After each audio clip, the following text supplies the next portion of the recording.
Hola, buenas tardes. Hoy en este jueves de Hablemos de Arqueología está con nosotros un invitado muy especial. Se trata del doctor Arturo Pascual Soto. Él es arqueólogo por la ENA, es maestro en arqueología clásica con especialidad en etruscología de la Universidad Italiana de Perugia. Es doctor en antropología por la Facultad de Filosofía y Letras de la UNAM. También es doctor en historia del arte, igualmente por la UNAM. El doctor actualmente es investigador de tiempo completo en el Instituto de Investigaciones Estéticas de la UNAM. Cuenta con más de 30 años de investigación académica. Ha sido profesor en la Facultad de Filosofías y Letras también de la universidad. También en la Facultad de Ciencias Antropológicas de la Universidad Autónoma de Yucatán, en la Escuela Nacional de Conservación, Restauración y Museografía, y también en la ENA. También en el extranjero ha sido director de estudios invitados de la Escuela de Altos Estudios en Ciencias Sociales de París, y bueno, pertenece al Sistema Nacional de Investigadores y tiene en su haber muchas investigaciones, tanto individuales como colectivas, también apoyadas por distintas instituciones y universidades. Sus principales líneas de investigación han referido a la historia del arte y a la arqueología del Golfo de México, y tiene un énfasis en el arte y la política de la civilización del Tajín. Hola doctor, buenas tardes, qué gusto que esté hoy con nosotros. Muy buenas tardes, es un gusto acompañarlos en esta ocasión.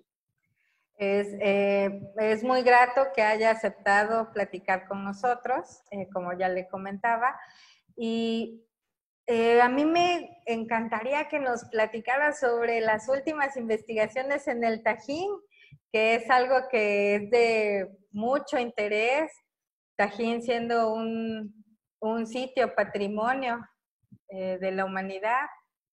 Es realmente importante para la arqueología veracruzana, y seguramente las investigaciones más recientes han arrojado algunos datos muy relevantes. Claro, no, es un gusto poder compartir desde esta suerte de confinamiento actual lo que hemos hecho en el Tajín en los últimos años, particularmente lo que se refiere a los hallazgos y a la manera en que se han ido concretando en el año pasado. Eh, y bueno, pues en realidad los últimos 10 años de investigación han sido dedicados a la zona arqueológica del Tajín y a lo que conocemos los arqueólogos con el nombre del complejo arquitectónico del edificio de las columnas. Es un sitio que está en el corazón mismo de la ciudad, aunque cuando se realiza la visita turística quede oculto todavía por el bosque. Es un sitio que se encuentra justo donde termina la visita actual, el Tajín Chico, los edificios del Tajín Chico. Si uno mira hacia arriba y hacia el monte, puede adivinar la posición que tenía un enorme complejo arquitectónico que diría yo que tiene alrededor de más de 22,000 metros cuadrados, la plaza que sirve de alojamiento a los edificios. No se mira, pero está ahí. Incluso la sensación de ir a trabajar a ese lugar por las mañanas y en la tarde a veces es muy contradictoria. Entra uno por el sitio arqueológico, se pierde en el monte todo el día y en la tarde, cuando está anocheciendo, bajas entre los árboles y de repente, solo con un paso de distancia, te aparece la zona arqueológica y su pasto que parece de campo de golf. Entonces, está ahí, está junto, es parte de todo eso, pero claro, no es un lugar que esté abierto al público. Diría yo, para tratar de resumir su importancia, que es la última sede de gobierno importante de la antigua ciudad del Tajín. Es una construcción que se inicia en las últimas décadas del siglo VIII, alrededor del 780 de nuestra era, y que se mantiene como una fabulosa sede de gobierno hasta alrededor del año 1050, 1100 después de Cristo. Es decir, hay entre esos edificios una fantástica sede de gobierno que tiene más de 3 siglos de duración. Hay que saber que cuando eso ocurre, en realidad el Tajín se ha convertido ya en una capital regional. Es decir, no es solo la ciudad del Tajín. Desde el Tajín se ejerce una influencia política y económica en un territorio francamente enorme y además muy diverso, que ahí está quizá la clave del éxito de los antiguos gobernantes de la ciudad. Es un territorio que en términos generales, al norte tendría el río Tuxpan como frontera, digamos, si es que las fronteras pueden reconocerse en arqueología bien.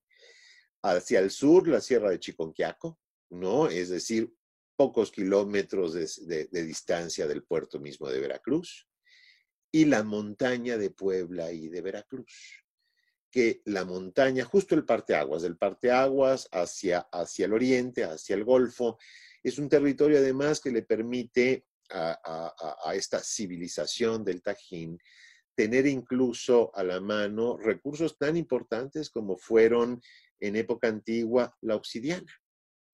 Justo de la Sierra Norte de Puebla es donde el Tajín obtuvo a lo largo de muchísimos siglos la obsidiana que tanto requería para fabricar armas, fabricar herramientas, etcétera, algo que era verdaderamente indispensable.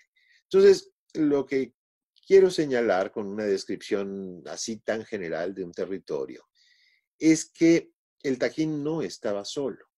Había muchas otras ciudades construidas, si me permite decirlo así, a imagen y semejanza del Tajín, distribuidas tanto en la llanura costera como en el pie de monte de la Sierra Madre, como hasta, digamos, toda la ladera que divide a la llanura costera del altiplano central de México.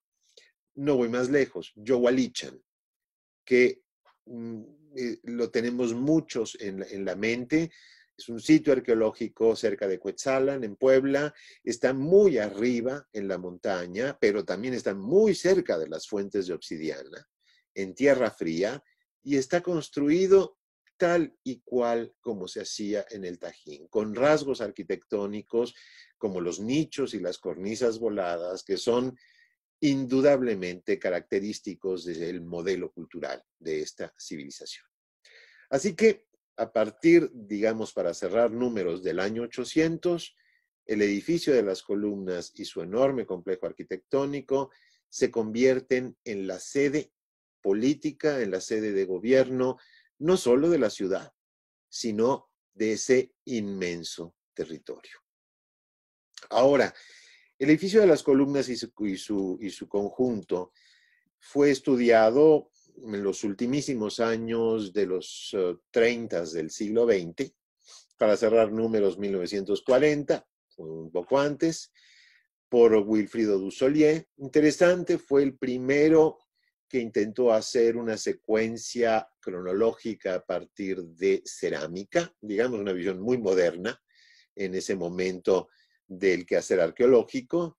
Luego siguieron los trabajos de don García Payón, que decir García Payón para el Tajín es decir de muchas maneras el padre de ese sitio.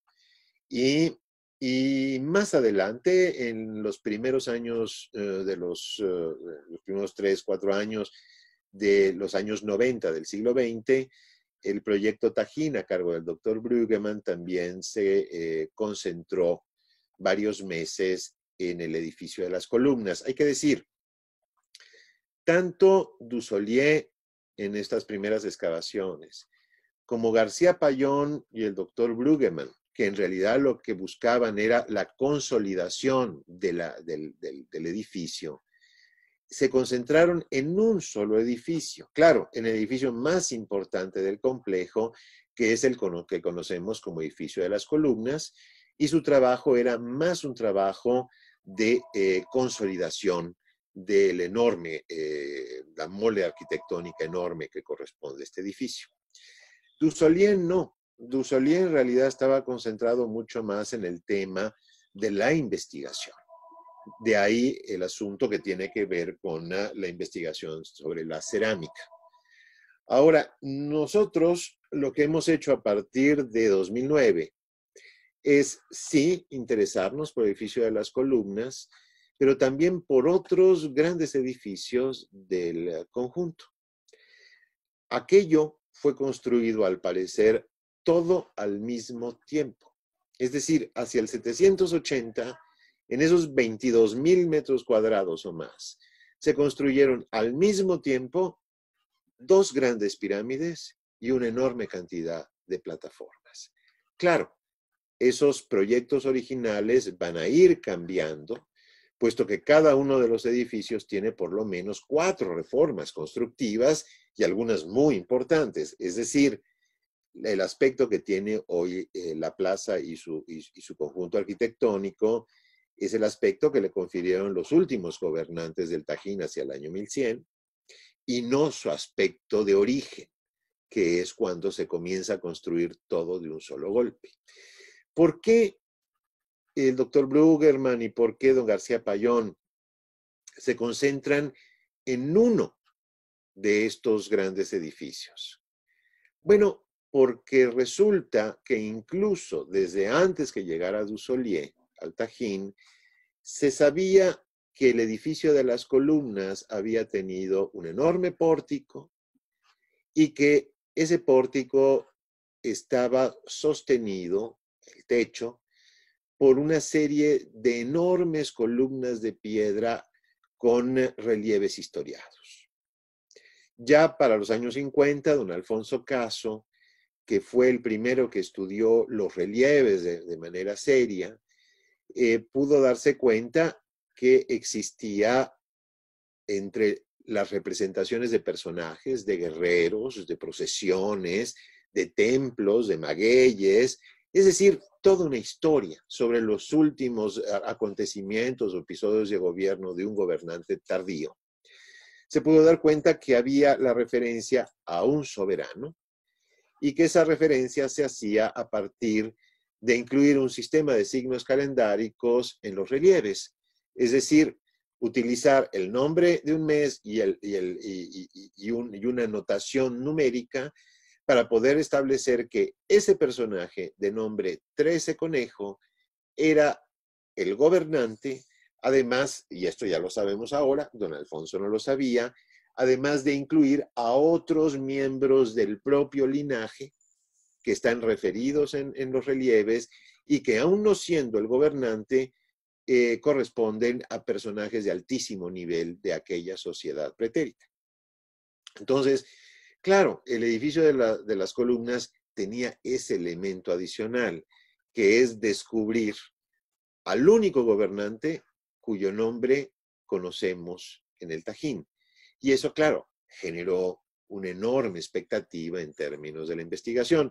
Esto que diría yo como el embrujo de 13 Conejo, es algo que ni se escaparon mis colegas, ni yo me he podido escapar, y supongo que los que sigan después de mí tampoco se escaparán.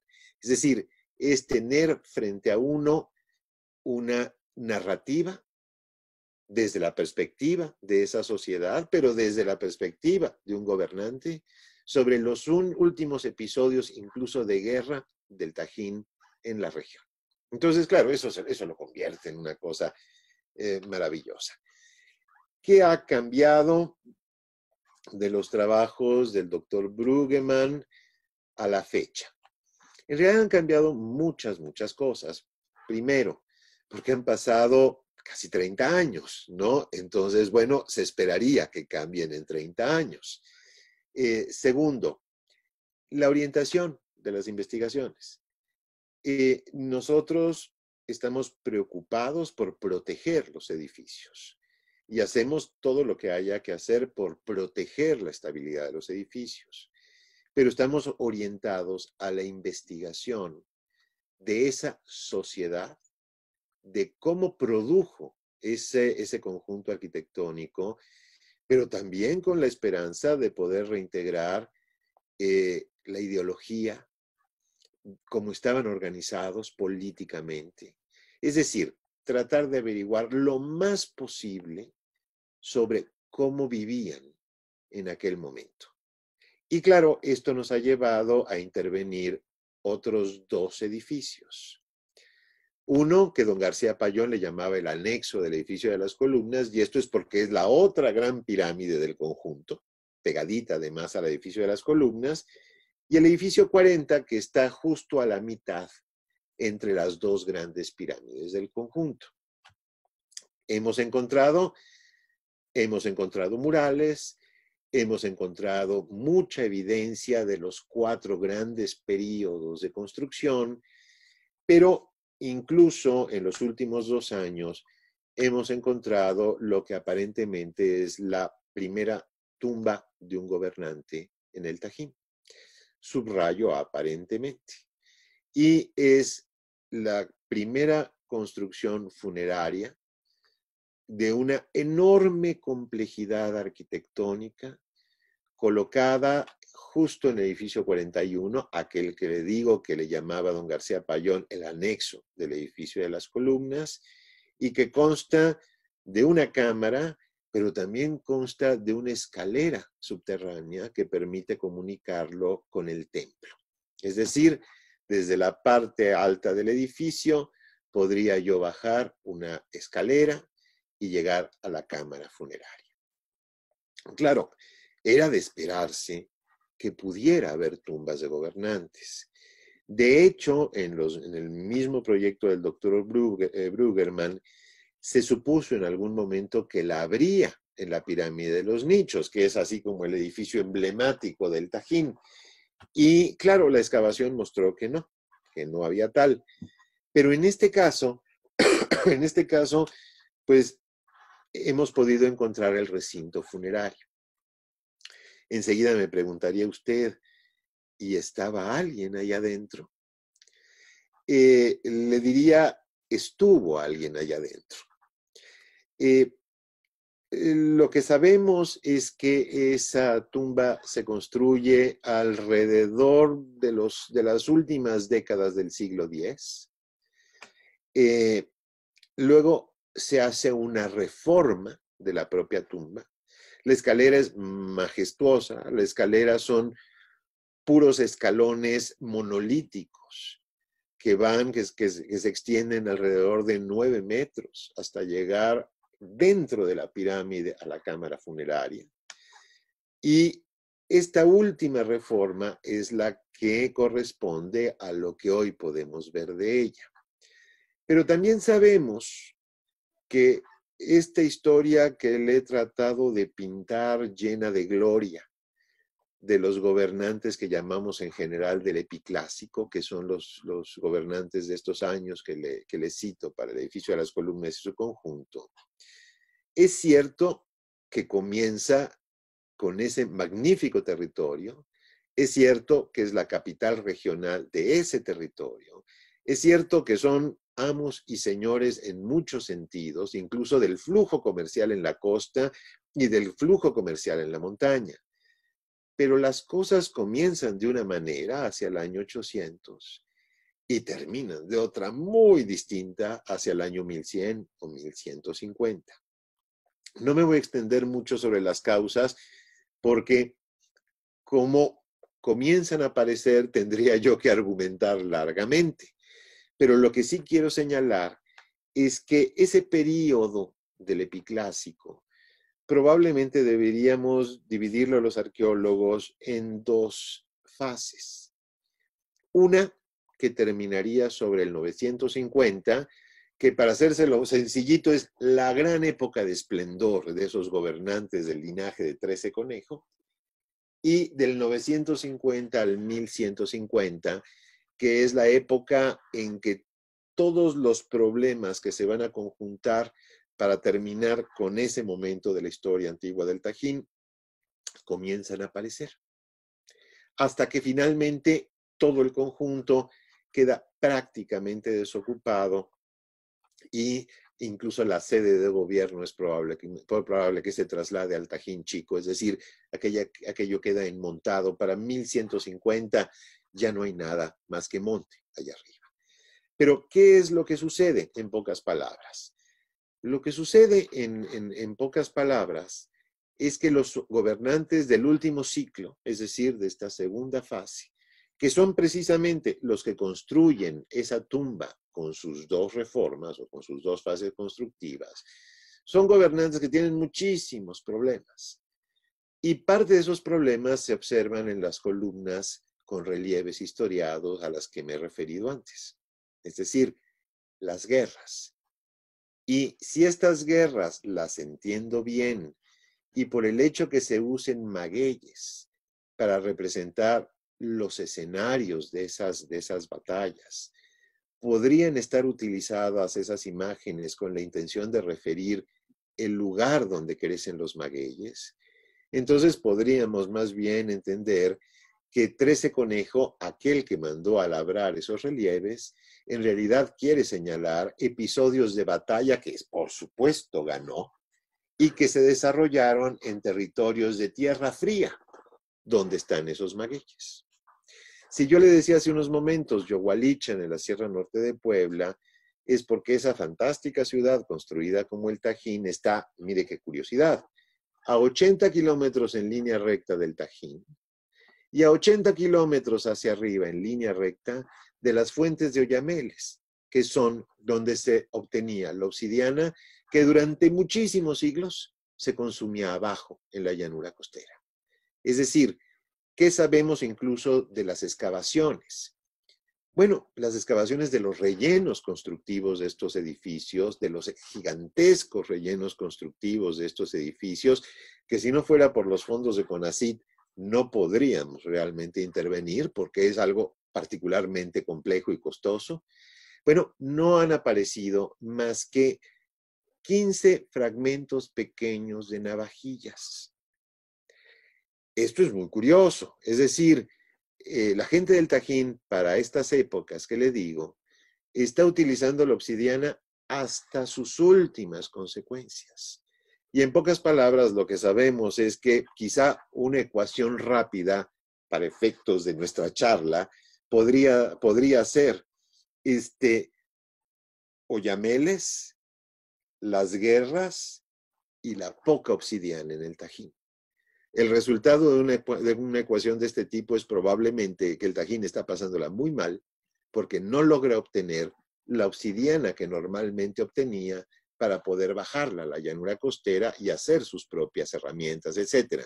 Entonces, si 13 Conejo está de alguna manera diciendo algo sobre sus victorias en la montaña, es de alguna manera estar diciendo que está combatiendo precisamente muchos problemas de desabasto que podemos ver en el Tajín de esa segunda mitad del Epiclásico. En el Tajín se pinta con color azul maya, que le llaman usualmente, ese azul celeste, brillante, precioso, que muchos de nosotros hemos visto incluso en el área maya. Sí, podría decir yo, en el Tajín se pinta con ese azul durante la primera mitad de este periodo del Epiclásico, pero en el Tajín apenas se hacen discretas pinceladas de ese color azul en el Tajín de la segunda mitad del Epiclásico. Es decir, lo que podemos ver es que desde la perspectiva comercial, porque el azul todo indica, no me extiendo ahí, pero todo indica que era de importación, como panecillos de color, dice Sagún cuando los vio aquí en el centro de México. O sea, era la pintura deshidratada, como la acuarela, cuando se seca la acuarela, y se trasladaba por la costa del Golfo y luego se volvía a hidratar, es decir, se volvía a usar el panecillo de color y se le volvía a poner agua para convertirlo en pintura. Es decir, lo que podemos ver es que tienen muchos problemas comerciales. Y si algo, decía yo hace unos minutos al inicio de la charla, si hay algo que le corresponde el gran éxito que tuvo el Tajín en época prehispánica, es que era un formidable gestor comercial. Entonces, si usted le quita a los gobernantes del epiclásico, porque hay otros compitiendo en las rutas comerciales, el control de las rutas, el control de las fuentes de obsidiana, el control de las canoas, el control de los caminos, el control de los pasos de los ríos, bueno, podrá usted ver cómo se va debilitando la economía. Pero en medio de este debilitamiento, hay algo que hacen los gobernantes del ciclo, porque no es solo un gobernante de nombre 13 Conejo, en realidad hay ahí un problema de una dinastía de gobernantes. Ningún gobernante vive 350 años y todos se llaman 13 Conejo, ahorita iremos a eso. Estos gobernantes tienen una enorme necesidad de poder demostrar su poder. De hecho, el complejo arquitectónico del edificio de las columnas es eso, una enorme demostración de poder político, de autoridad, y utilizan las obras arquitectónicas como el mejor vehículo para demostrarlo. Entonces, si uno comienza a mirar, uno se da cuenta que además de un problema económico real que se está generando para la segunda fase, hay un problema de exceso de gasto. Es decir, construir ese complejo arquitectónico es la cosa más cara que se le puede ocurrir a uno. Simplemente abastecer las piedras, la cal, la cantidad de cal, la cantidad de leña que ardió en los hornos de cal. Y es cuando uno comienza a decir, bueno, esta parece una historia que además se cuenta en otros momentos, en otros países y hasta en épocas recientes. Una economía delgada y un gasto excesivo. Que esto arruina incluso la economía de una casa, ¿no? De una familia. Bueno, pues es un poco lo mismo. Bueno, sin ir más para allá, a lo que voy, es que Dussolier también encontró en las cerámicas del edificio de las columnas el mismo nombre 13 Conejo representado. Hoy sabemos que esas cerámicas, que les llamamos cerámicas de relieve, estas cerámicas se produjeron hasta el año 950, exclusivamente. Es decir, hay de alguna manera esta necesidad de un grupo en el poder de hacerse mirar en las obras escultóricas y hasta en la cerámica, porque además es cerámica que nada más aparece en el edificio de las columnas y su conjunto. Sí, hay un cachito que está en un área residencial, hay dos cachitos que encontró Margarita Gagiola en Guapalcalco, sí, pero el 99.9% de esa cerámica, más allá de lo que se robaran de esas cerámicas para llevarla a una casa o a un lugar distinto, robar, claro, entre comillas, son cerámicas para consumo ritual de ese grupo en ese lugar. Entonces, si saltamos un poco toda la argumentación y seguimos y concedemos que hay un linaje de varios gobernantes ahí, pues todos lo que están haciendo es mostrar su poder ahí, pero también se hacen enterrar ahí. Entonces, estas dos fases de una misma tumba aparentemente están relacionadas con ese gobernante. Mira, bueno, pero si estaba vacía, porque al final de la historia estaba vacía. Bueno, pues estaba vacía porque finalmente al primero que lo usó, lo sacaron en tiempos del Tajín. Al segundo gobernante que lo usó, también lo sacaron, pero hay una enorme diferencia. Al primero que sacaron, lo sacaron porque se modificó el espacio funerario. Al segundo que sacaron, lo sacaron porque se saqueó el espacio funerario. Es decir, ¿cómo hacer techos para poder hacer una enorme escalera que baja hasta el recinto funerario? Que se usa para techar grandes lajas de arenisca. ¿Cómo está el recinto funerario de 2,13 por 1,35 de ancho? ¿Cómo está tapado? Con lajas de arenisca. La gente al final de los tiempos del Tajín, y esto debe haber ocurrido, las fechas de radiocarbono andan sobre 1194, más o menos 30, una cosa así, la gente sabía que había gente enterrada, que había gobernantes enterrados ahí, en tiempos del Tajín, pero no sabían cómo entrar, no sabían que había una escalera, no sabían que desde el templo podía bajarse. ¿Y qué hicieron? Lo que sí sabían es la técnica constructiva. Se colocaron encima y despedazaron las lajas del techo. Se metieron por fuera desde arriba y cayeron ahí. Cuando llegamos nosotros, claro, encontramos el despedazadero de cosas.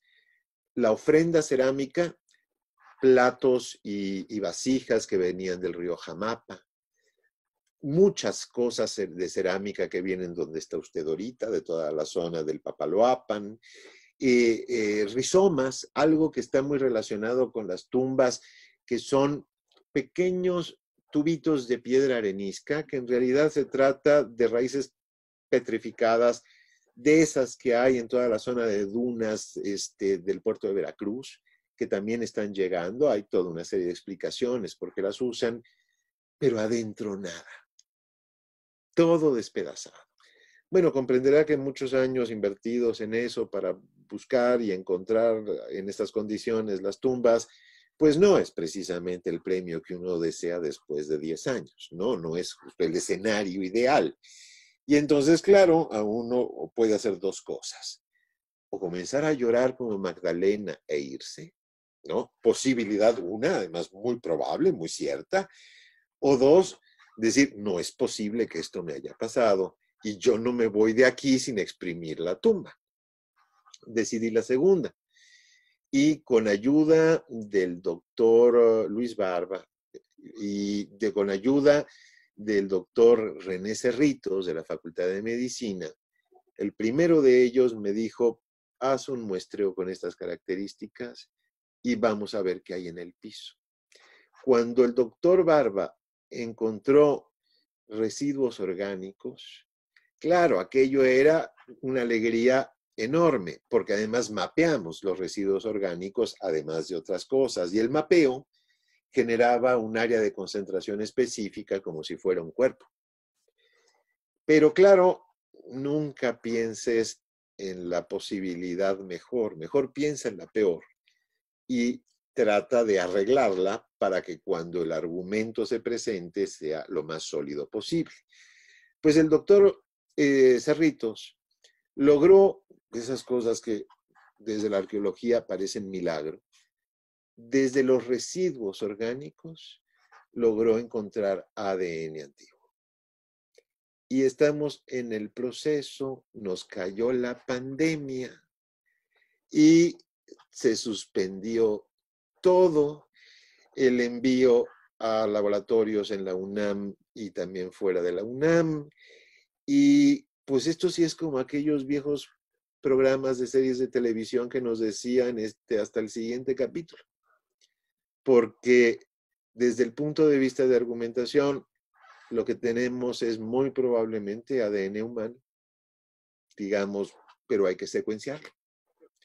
Y cuando eso suceda, entonces podremos estar seguros de lo que le estoy diciendo. Pero por lo pronto, digamos, toda la evidencia indica que además ese era el templo del espacio o del complejo arquitectónico. Mientras que el edificio de las columnas, que es el que más se ha estudiado, puede haber sido algo que no sería único del Tajín, que lo hay en el área maya, que lo debe haber habido en muchos sitios arqueológicos de Mesoamérica, que son estas suertes de casas del consejo. Y con esto termino esta parte. Es decir, el poder de un gobernante que se considera divino no puede ser repartido. Es decir, cuando un gobernante, Napoleón o cualquiera de ellos, que se hacen coronar en una catedral y es el arzobispo el que coloca la corona, en realidad está marcando que es un ser distinto a nosotros. Es un ser que está relacionado con Dios o con las deidades de una manera diferente a la que nos relacionamos nosotros en nuestros cultos. Él desciende, él puede contar sus pasos generacionales y puede contar a manera de que el origen de estos pasos generacionales está en una deidad. Usted y yo no lo podemos hacer. Él es casi un semidios. Nosotros dos no. Si él es un semidios, su poder es absoluto. Y su poder es absoluto porque él tiene capacidad de interceder a nuestro favor con los dioses. Nosotros no tenemos capacidad de interceder. Podemos pedir, pero él pide desde una posición mucho más sólida que nosotros. Nosotros atendemos al gobernante, que es un semidios, y el semidios intercede con los dioses a favor de nosotros. Claro, en esa situación, ¿qué tantos gobernantes del mundo no quisieran tener ese escenario favorecedor, no? Bueno, en esa situación, en realidad, estos gobernantes son verdaderos pilares. No hay manera de que el poder que tienen se fracture, se fraccione. Es decir, son poderes indivisibles, únicos, son motivos de culto. Hay un culto al gobernante. Hace muchos años, en el caso de Yucatán, se llegó a plantear la posibilidad de gobiernos duales en la epigrafía. Luego se desechó, aunque fue muy popular durante algún tiempo. Hay otros colegas que están planteando hoy en día gobiernos duales en distintos lugares, incluso para Veracruz o para Puebla. Pero más allá de lo que están viendo ellos en esos sitios, lo que estamos viendo nosotros es un gobernante con un poder en realidad indivisible por el contexto en el que está originado ese linaje y por la manera en que recala hasta descender de los dioses. Si eso es así, estos gobernantes en realidad lo que están haciendo es abrir, digamos, la propia nobleza. Hay algo que está sucediendo en el epiclásico, donde en el caso por lo menos del Tajín, de repente el gobernante comienza a hacerse representar con otros asistentes en los relieves. Lo mismo pasa en Yucatán, con Cacupacal, en Chichén Itzá. De repente el gobernante ya aparece con otros 2 o con otros 3. Sí, pero no es que esté compartiendo el poder. Lo asisten. Esta especie de nobleza, por alguna razón, ha ganado el derecho a hacerse representar con el gobernante. Entonces, en estas condiciones, todo parece indicar, además, en términos del edificio de las columnas, que el centro mismo del diseño arquitectónico es un patio, cosa que es inaudito. En un edificio de estos tipos, el centro mismo es un templo. No, el centro mismo del edificio de las columnas es un patio hundido. Entonces, es muy interesante, es como si fuera una casa del consejo. Es como si fueran los lugares que se han reportado para Copán, por ejemplo, en Honduras. Es decir, lugares donde el gobernante comparte con otros las problemáticas y las decisiones. Pero ojo, no son la Cámara de Diputados. No, es un lugar donde el gobernante hace demostraciones de poder, donde está altamente ritualizado y donde otros asisten. Y esto es bien interesante porque lo que significa es que está creciendo, digamos, una especie de clase política alrededor del gobernante. Y claro, y esto ha sido así desde la época de las cuevas. Si hay un gobernante que está teniendo que hacer pactos o aliarse con algunos, esta clase política siempre aspirará a tener más privilegios. Entonces, eso es característico, digamos, del edificio de las columnas y de su época, esta situación donde existe un gobernante absoluto, poderosísimo, o al menos eso es lo que nos quiere hacer creer, y una clase política que ha engordado mucho en número y que normalmente esto debe estar generando incluso toda una serie de tensiones porque basta con ver lo de la Cámara de Diputados hace unos días como para entender qué sucede cuando hay una clase política y está buscando ciertos privilegios.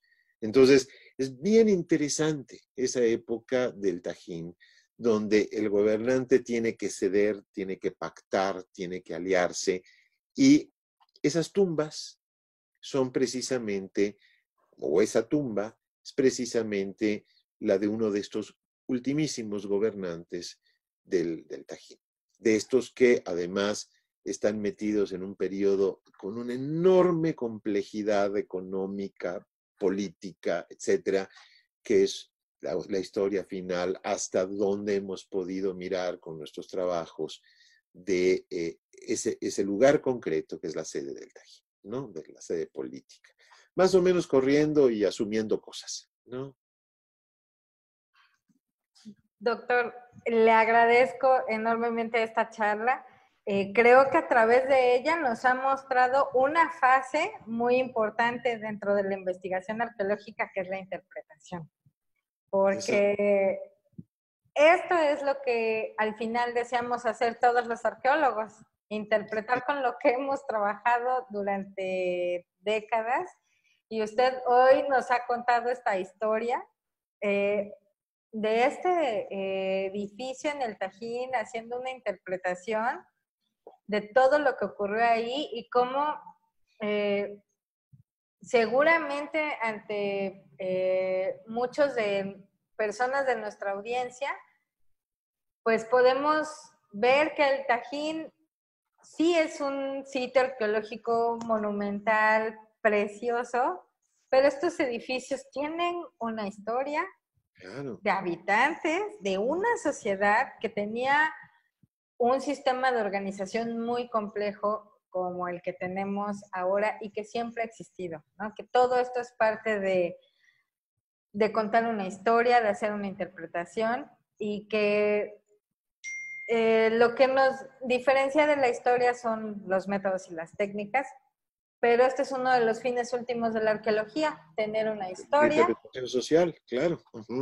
Entonces, y muchas felicidades porque el hecho de que usted pudiera platicarnos hoy es el fruto de muchísimos años de trabajo, doctor.